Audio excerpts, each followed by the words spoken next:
여러분, 혹시 오늘 하루 동안 몇 번이나 웃으셨나요? 그리고 그 웃음의 끝에 누가 있었나요? 나이가 든다는 건 참 묘한 일입니다. 예전에는 보이지 않던 것들이 보이기 시작하고 소중했던 것들의 순위가 바뀌기도 하죠. 젊을 때는 돈이 최고인 줄 알았고 조금 더 지나서는 자식 잘 되는 게 내 인생의 전부인 줄 알고 살았습니다. 그런데 말이죠. 60대, 70대라는 고개를 넘어가다 보면 문득 깨닫게 되는 사실이 하나 있습니다. 가족보다 더 편하고 배우자보다 더 내 마음을 잘 알아주는 사람. 바로 친구입니다. 젊을 때는 친구가 그냥 같이 술 한잔하고 노는 존재였다면 지금 우리 나이대의 친구는 생존이자 위로 그 자체입니다. 왜 유독 나이가 들수록 친구라는 존재가 우리 삶을 지탱하는 가장 큰 기둥이 되는 걸까요? 오늘은 그 어디에서도 듣지 못했던 나이 들수록 친구가 소중해지는 진짜 이유에 대해 깊이 있는 이야기를 나눠보려 합니다. 오늘 이 영상을 끝까지 보신다면 아마 여러분의 연락처 목록을 다시 한번 천천히 내려다보게 되실 겁니다. 우리는 평생을 관계 속에서 살아왔습니다. 학교 다닐 땐 동창들이 있었고 직장에선 매일같이 얼굴을 맞대는 동료들이 있었죠. 그때는 굳이 노력하지 않아도 주변에 사람이 넘쳐났습니다. 휴대전화 벨소리는 쉴 새 없이 울렸고 주말이면 각종 경조사로 몸이 2개라도 모자랄 지경이었습니다. 하지만 여러분, 퇴직하고 나서 12년만 지나보세요. 어떤 일이 벌어지나요?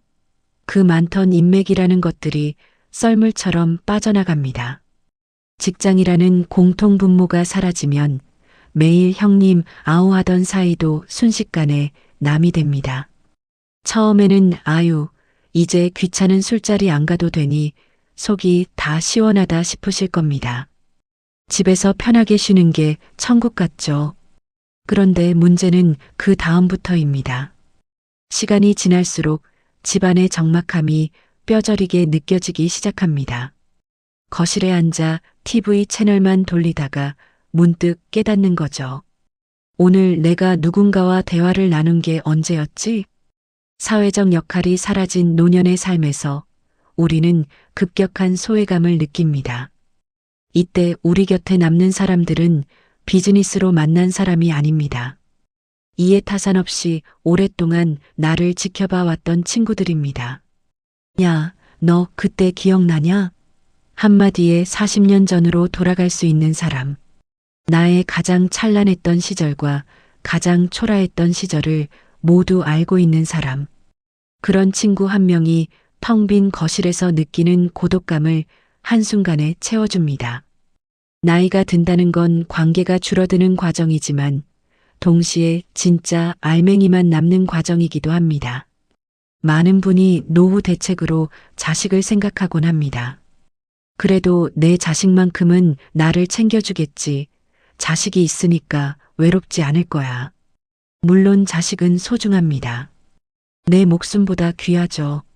하지만 냉정하게 말해서 자식은 결국 귀한 손님입니다. 자식에게는 자식만의 인생이 있고 지켜야 할 가정이 있습니다. 그들은 우리보다 훨씬 더 바쁘고 치열한 세상을 살아가고 있습니다.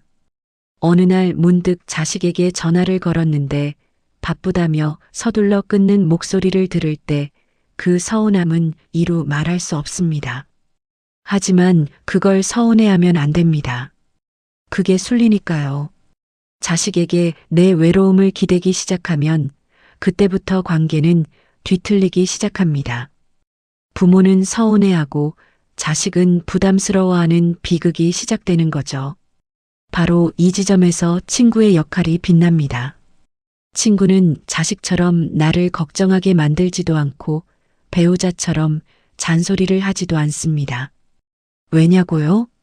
우리는 같은 시대를 살아가며 비슷한 고민을 공유하고 있기 때문입니다.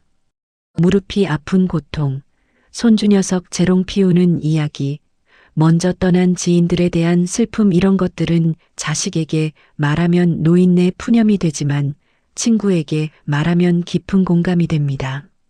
말하지 않아도 눈빛만 봐도 압니다.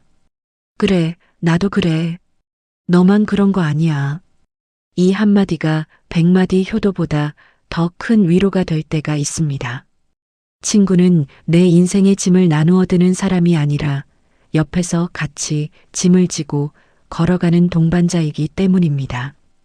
여러분, 고독이 담배보다 해롭다는 말 들어보셨나요? 실제로 많은 연구 결과가 말해줍니다. 혼자 고립되어 지내는 노인보다 정기적으로 친구를 만나고 사회활동을 하는 노인들이 치매에 걸릴 확률도 낮고 수명도 훨씬 길다는 사실을요. 친구가 주는 건 단순히 수다를 떠는 즐거움만이 아닙니다. 그것은 내가 아직 세상과 연결되어 있다는 강력한 안도감입니다. 사람은 누군가 나를 불러줄 때, 내가 누군가에게 필요한 존재라는 걸 느낄 때 비로소 살아있음을 느낍니다. 친구와 약속을 잡고 무슨 옷을 입을지 고민하고 집 밖을 나서는 그 과정 자체가 우리 뇌와 몸을 깨우는 엄청난 활력소가 됩니다. 함께 식사하며 박장대소하고 옛날 이야기에 시간 가는 줄 모르는 그 순간 우리 몸에서는 엔도르핀과 옥시토신 같은 행복 호르몬이 뿜어져 나옵니다. 이건 그 어떤 비싼 영양제나 보약보다 효과가 좋습니다. 우울증은 혼자 있을 때 찾아오지만 친구와 함께 있을 때는 잠시 발붙일 곳을 잃습니다. 마음이 건강해야 몸도 건강해집니다. 친구와의 짧은 통화 한 번이 여러분의 하루를, 더 나아가 여러분의 노년을 완전히 바꿔놓을 수 있습니다. 친구는 단순한 지인이 아니라 내 건강을 지켜주는 가장 즐거운 처방전입니다. 그런데 안타깝게도 나이가 들수록 친구 관계가 더 좁아지는 분들이 많습니다. 왜일까요? 성격이 나빠서일까요? 아닙니다. 대부분은 게으름과 자존심 때문입니다. 나중에 내가 기분 좋을 때 연락해야지, 상대방이 먼저 연락하겠지, 오랜만에 연락하려니 어색하네. 이런 생각들이 쌓이고 쌓여 결국 관계의 줄이 끊어집니다. 인간관계에도 유효기한이 있습니다. 아무리 친했던 사이라도 소식이 끊기고 12년이 지나면 다시 연결하기 위해선 몇 배의 노력이 필요합니다.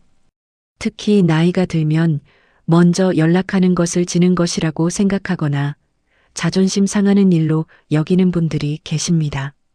하지만 여러분, 노년의 자존심은 고립을 자초할 뿐입니다. 먼저 손 내미는 사람이 훨씬 더 용기 있고 멋진 사람입니다. 잘 지내냐? 라는 짧은 문자 한 통 보내는 게 뭐가 그리 어렵겠습니까? 또한 친구 사이에도 예의가 필요합니다. 너무 가까워졌다고 해서 함부로 말하거나 자신의 처지를 비관하며 부정적인 에너지만 쏟아내면 친구들도 하나둘 떠나갑니다. 친구는 감정 쓰레기통이 아닙니다.